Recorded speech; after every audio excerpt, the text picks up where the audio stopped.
Thank you for joining with me for the meditation for Lesson 109. I rest in God. We ask for rest today and quietness unshaken by the world's appearances. We ask for peace and stillness in the midst of all the turmoil born of clashing dreams. We ask for safety and for happiness, although we seem to look on danger and on sorrow. And we have the thought that will answer our asking with what we request. I rest in God. This thought will bring to you the rest and quiet and peace and stillness and the safety and the happiness you seek. I rest in God. This thought has the power to wake the sleeping truth in you, whose vision sees beyond appearances to that same truth in everyone and everything there is. I rest in God. This is the day of peace. You rest in God, and while the world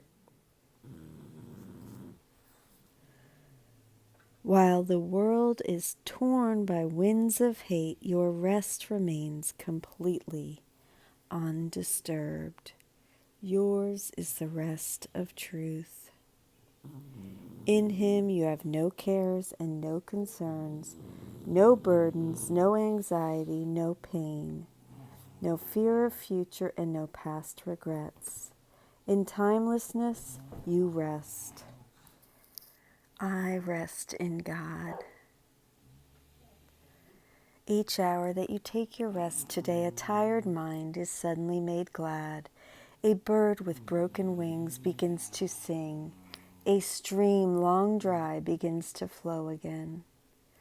The world is born again each time you rest. I rest in God.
I rest in God. You rest within the peace of God today, quiet and unafraid. Each brother comes to take his rest and offer it to you. We rest together here, for thus our rest is made complete, and what we give today we have received already. Time is not the guardian of what we give today. We give to those unborn and those passed by, to every thought of God, and to the mind in which these thoughts were born, and where they rest. And we remind them of their resting place each time we tell ourselves, I rest in God. In that timeless instant, we find our rest as we hear God's voice gently speak to us of heaven's love, as we speak to our brothers. The final lines of Awake in Stillness, in the Gifts of God, provide a lovely end to the discussion of this lovely lesson. The Son of God has come to join you now. His shining hand is on your shoulder. And God's silent voice speaks ceaselessly of heaven. And you will hear his single message calling to his own from his abiding place to wake in God. Again, that's from the Gifts of God, page 73. I rest in God.